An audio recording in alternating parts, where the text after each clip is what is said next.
there a new royal battle brewing between, well, two senior members of the British monarchy? As ever, let me explain.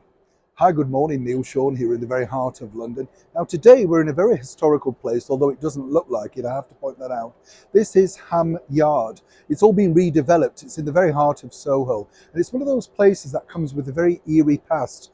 Now, for those that remember a very famous international boxer, Freddie Mills. He was a huge star and really won so many things in the late 40s, early 50s. Sort of invented himself as so many sportsmen did, became a TV presenter, actor, appeared in many different films, and then decided to even move out further by opening his own restaurants, bars, that sort of stuff. But it was here in the middle of the 1960s, 1965 in fact, that the boxer met his untimely fate. Yes, according to a night watchman, they found Freddie slumped in the front of his car, seemingly looking like a suicide, but sadly not really ever really been proved. Fascinating story, as I say, and with every corner in London there's always some history, isn't there? It's strange to think that obviously this doesn't even resemble how it looked way back in that fateful night.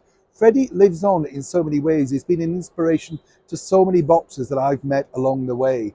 And it's strange to think, isn't it, once again, that really it's only so few that remember so many that did so good. The story really does rattle on because people are basically saying that he committed suicide due to his businesses not going incredibly well. Others claim that he was murdered. As ever, this story has never truly been concluded. Fascinating stuff. Look him up if you've got the time. Back as ever to your breaking royal story of the day. This really all centres upon the fact that King Charles III is repositioning his reign, his monarchy, his court. It's strange, isn't it, as I've often said here on the show, because we talk about it like it's medieval times, but in many respects things haven't moved on, It's all about titles, who gets what position they get. As we've now seen with the brand new list of councillors of state, the Princess Royal, Princess Anne, rightly so, is in there, as is, of course, Prince Edward. But it's Prince Edward that's now hitting the headlines for some reason, for all the wrong reasons. But as ever, let me explain the background to those headlines. It all really centres upon the fact that the title that many people believe should have been given to Prince Edward is that of the Duke of Edinburgh. Sadly, as we know, the late Duke passed away a couple of years ago now, but his name lives on with so many good things. The Duke of Edinburgh Award is one of them, in fact. He did so much good for young people here in this country. So many people got their big start in life, all thanks to his scheme. Because apparently it is the king that's withholding the title.